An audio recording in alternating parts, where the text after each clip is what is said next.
Colton adored his Mustang. It was his most treasured possession. Every weekend, he would clean and shine it to keep it in perfect condition. One Saturday morning, as he washed the car, his daughter Evelyn played nearby. "Sometimes I still hear my little girls scream at night," Colton reflects, recalling the terrible incident. "Daddy, watch out," Evelyn cried. Little did she know, she was about to save herself from a tragedy. Her father heard her worried shout, but it was too late. She knew she couldn't handle it alone, but who would believe her? She could hardly believe what she had just witnessed happening to her father. There had to be a way. What Evelyn didn't realize then was that the whole thing had been caught on her home security camera, which turned out to be a lifesaver. Otherwise, no one would have believed it. But what happened to Colton, and how would Evelyn help him? On that Saturday morning, Colton decided to take his Mustang for a drive first and wash it later. Evelyn ran after him, asking if she could come along. Normally, Colton said no because she was too small to sit in the front seat, but Evelyn insisted she had grown and even had her booster seat ready. Colton, in his current mood, couldn't refuse his daughter, so he let her sit up front. Evelyn loved every moment of their drive together and was sad when they returned home. When they got back, Evelyn quickly grabbed her scooter and started riding up and down the street, laughing with joy. Colton kept a watchful eye on her while he washed his car. He could hear her laughter in the background, but as he focused on finishing washing his Mustang, he lost track of time and didn't turn around to check on Evelyn for a while. That's when Evelyn screamed. Colton turned around in a panic, wondering what could have happened. He saw his daughter pointing at something on the ground, her face twisted in fear. "Daddy, look out!" she yelled. Colton's heart skipped a beat. He had no idea what his daughter was pointing at. He looked at the ground but couldn't see a thing because of all the soapy water. "Daddy, Daddy, behind you!" Evelyn screamed again. She frantically pointed at the ground. "What? Where?" Colton replied. Colton frantically jumped up and down as he tried to spot what Evelyn was pointing at, but it was already too late. His foot slipped on the soapy water as he jumped up and down, and he lost his balance. Evelyn watched in horror as her father fell backward, hitting his head on the pavement. She screamed and yelled at her father to get up because the danger was still close to him. But as Colton lay there dazed and bleeding, he heard Evelyn's screams grow fainter and fainter. Evelyn knew she had to get her father to safety. She quickly ran to him while keeping a close eye on the danger. She tugged at his arm and tried to drag him away, but he was too heavy. If only Evelyn's mother were home. Evelyn yelled for help, hoping one of their neighbors would hear her, but it stayed quiet. All Evelyn could think about was saving her father. She didn't care about the dangerous situation anymore. She grabbed both his hands and pulled one more time. This time, she could see some movement in her father's body. She pulled a final time and was able to move her father onto the grass. But the danger wasn't over yet. Her father's head was bleeding heavily, and it looked very scary. Evelyn quickly got up and ran inside, searching for a phone. Luckily for Evelyn, her father's phone rang just as she ran inside. It was her mother calling. She quickly picked up the phone and instantly began yelling at her mother to come home. "Hey, darling," her mother began, but Evelyn interrupted her. "Mommy, you have to come home immediately." "Daddy is hurt," Evelyn cried. Evelyn's mother was taken aback by her daughter's frantic screams, but she didn't waste a second and immediately drove home. There, she walked into a horrific scene. As soon as she saw her husband lying on the ground next to a little puddle of blood and soapy water, she knew she had to call 911. When the ambulance arrived, Evelyn's father had lost all consciousness. They quickly got a sense of what had happened and put him on a stretcher. Evelyn and her mother drove behind the ambulance on the way to the hospital. Evelyn and her mother arrived at the hospital. They asked what room Colton was brought to and were horrified to hear he was taken to the operating room. They had to perform an emergency operation because of the huge wound on his head. Hours passed, and Colton was still in the operating room. After what seemed like an eternity, a doctor arrived, but he didn't seem to have good news.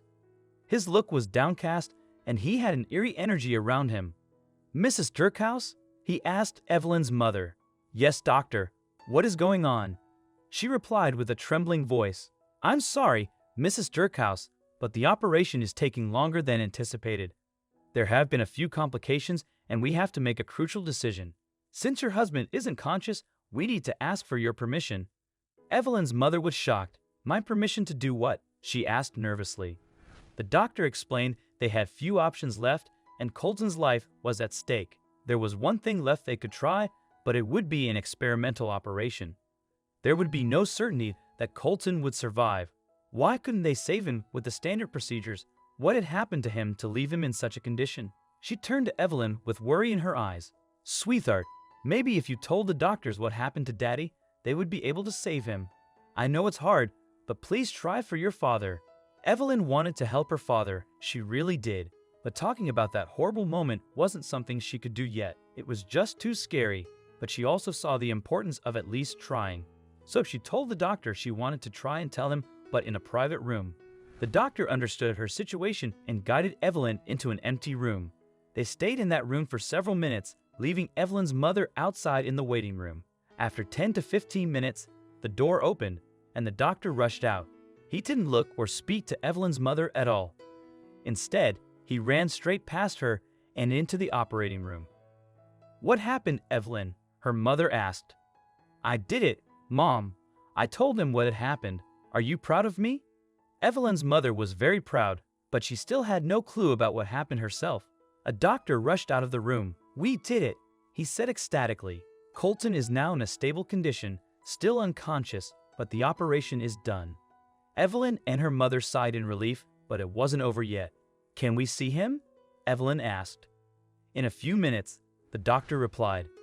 Evelyn and her mother patiently waited in room 11 until Colton arrived, but when he did, he looked very different. But that wasn't the worst part yet, because when he saw his wife and daughter again, he said something shocking.